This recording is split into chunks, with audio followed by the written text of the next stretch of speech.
I understand that I am recording a video about skincare with makeup on.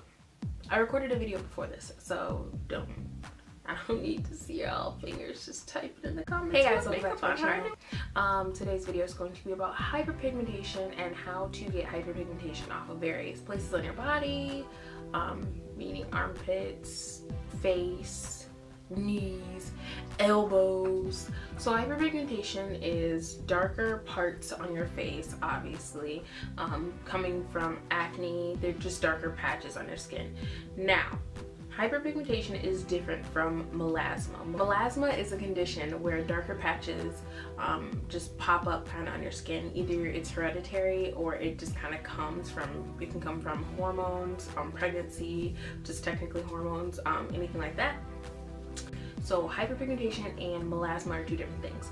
Hyperpigmentation will most likely come from your pimples, if you scratch your face and you scar it, burns, anything like that, any like kind of trauma to your skin. That's where hyperpigmentation is going to come in. And melasma is normally, I've seen melasma like coming in right here, like the dark, if you've seen anybody with really dark cheeks or a line on your nose or even around the mouth area, that's where melasma kind of shows up. But today I'm not going to be talking about melasma, I'm going to be talking about hyperpigmentation. I just wanted to differentiate the two.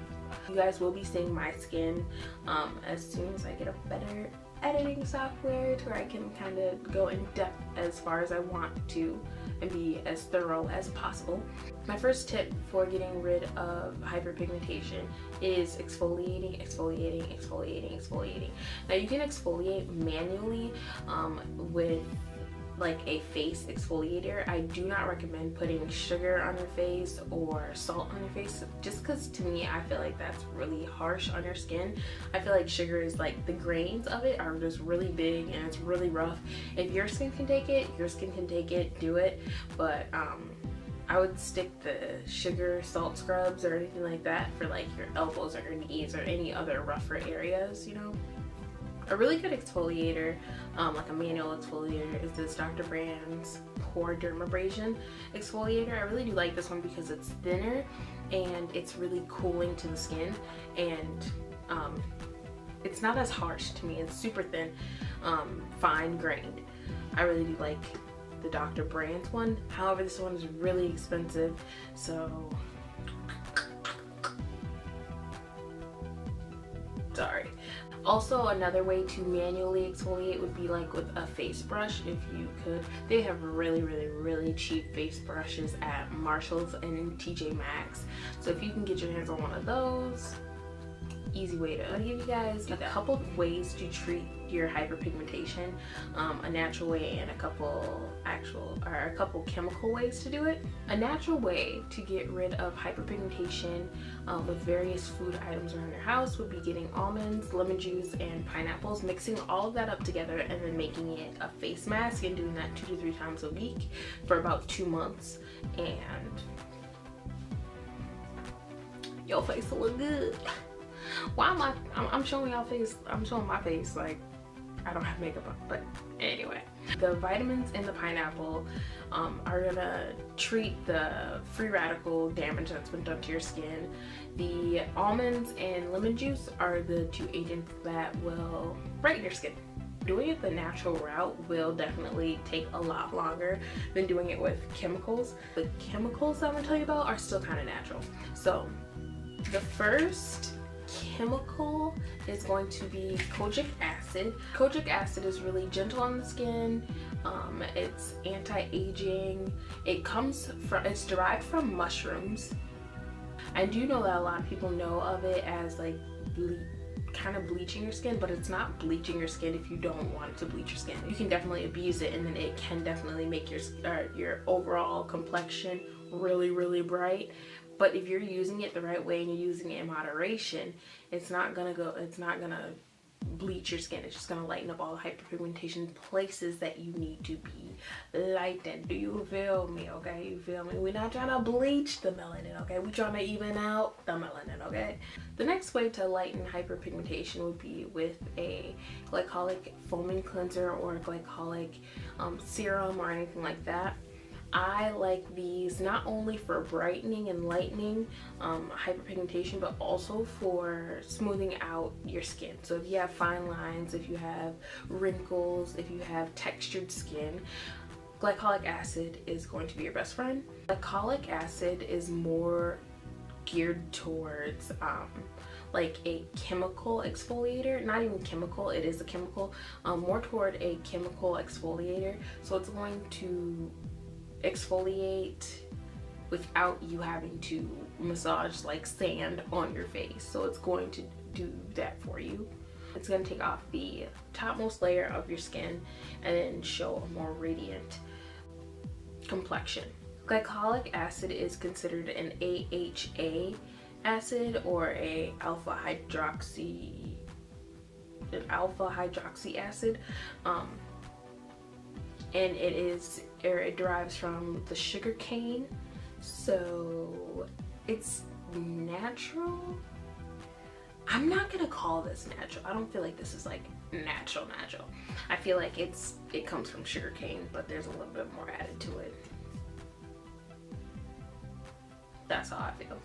This one you do have to be careful. You cannot use glycolic acid every day. You cannot use the serums every day. You have to use it in moderation, or else your skin will get very dry and very uncomfortable, and it will itch and it will hurt and your skin will peel. You kind of want your skin to peel, but you want it to do it gradually. You don't want it to do it within the first 2 days of using the stuff.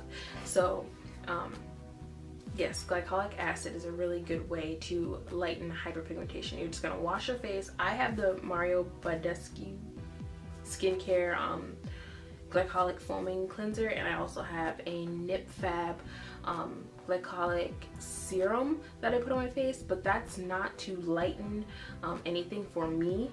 That's more geared towards like any texture that I have on my skin.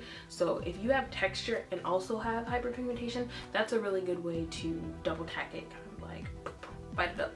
With glycolic acid, kojic acid, and the natural mixture that I told you guys about, all of those are going to be good for armpits, upper lips, acne, scarring, knees, anything in between your thighs. All of those are going to be good to lighten all of these areas, and they are not going to work within a week, so you have to keep using them for them to, I would say, that the glycolic acid one is the most effective out of all of them for me.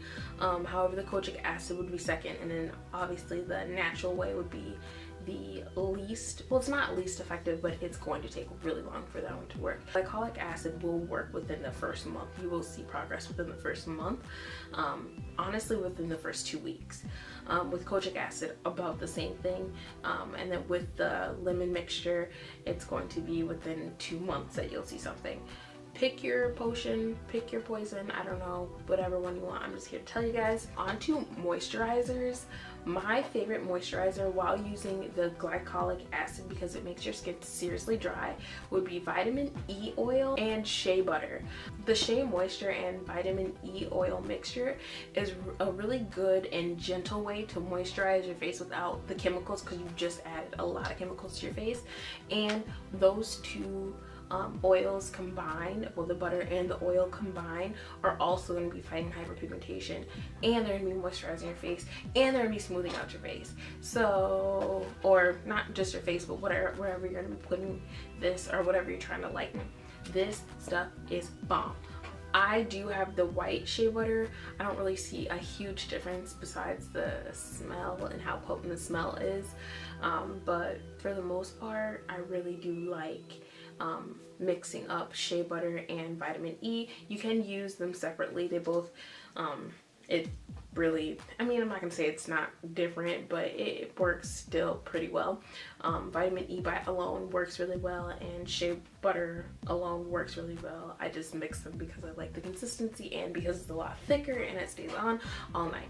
After moisturizing, if you're going outside, you want to be using a sunscreen. So whether you're using lemon, the glycolic acid, or the kojic acid, you want to be moisturizing and then putting on sunscreen after, because your skin is highly exposed when you're putting any acid on your face.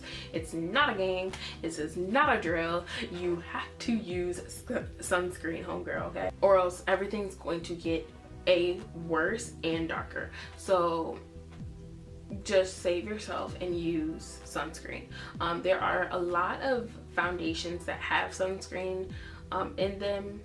There's also moisturizers that have sunscreen in them, or you can just get actual sunscreen and put sunscreen on you. If you are dark skinned, yes, you still have to put sunscreen on your skin. Like, there's no ifs, ands, or buts about it. I'm gonna need you to put some sunscreen on, homegirl. That's pretty much it for this video. Thank you guys for watching. I do have a skincare video coming up so I can be more thorough with this topic. And you guys can also see my skin. You can also see the improvement of my skin that I've gone through. And then I also might try out a new way with potatoes.